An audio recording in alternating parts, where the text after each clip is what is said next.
Ассалаумағалейкум достар, қалдеріңіз қалай, жағдайларыңыз, ештеріңіз, бала-шағаларыңыз аман ба? Мен сол, қазақ автоэлектригі, есімім Жұлдызбек, Ақтау қаласы.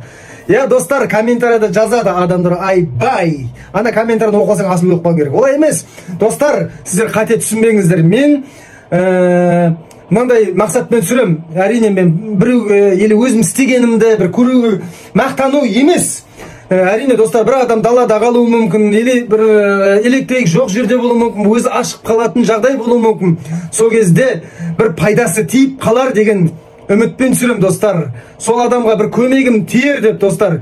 Жаңа жазып жатыр, ой, өзің істей бермейсің ба, өз пайдаңда дейді. Достар, олай емес, маған беретін де Алла, менен алатын да Алла. Дәл солай, сіздерге де солай достар. Мен түсірген видеом бір адамға болса да бір көмегі тисе екен деп ойлаймын. Достар, жарайды. Шаруамызға көшейік, пайдамыз тиіп қалар сізге. Бір адам сұрақ қойған екен, стартерді кілтпен үстінен бірақ ұрсам мәшен қызып кетеді. Дейді. Жоқ, әрине, сол бірақ ұрып қыздырып алды, досым. Автоэлектрикке бар. Неге? Өйткені мынау якір. Дұрыс па? Байқап тұрсаңыздар, мына көрдіңіздер ме? Міне бір шөткі, міне бір шөткі, міне бір шөткі. Бәрі тиіп тұр, бірақ біреуі тимейді. Ол, мынандай ол пружина мыжырып қалған болуы мүмкін, достар. Болмаса шотка, қазір мен бір жаман шотка алайын. Мына шотка, көрдіңіздер ме? Осындай шотка болады, мен образец алып отырмын да просто. Осы шотка бітіп келеді, достар. Мына сымға тиюі мүмкін.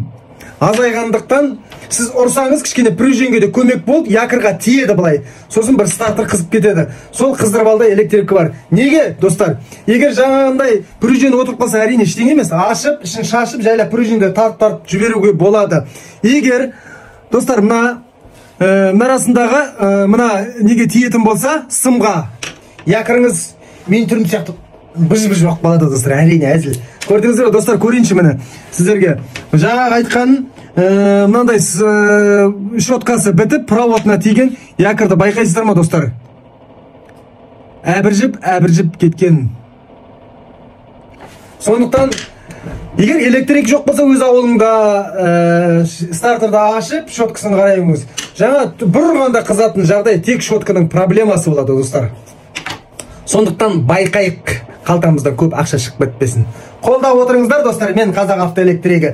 Лайкавайт етіп, кайфавайт етіп, комментарий жазып отырыңыздар. Негатив керек емес. Мен бір адамға көмегім тисе екен деп түсірем. Сау саламатта болыңыздар, мәшінәріңіздің басын.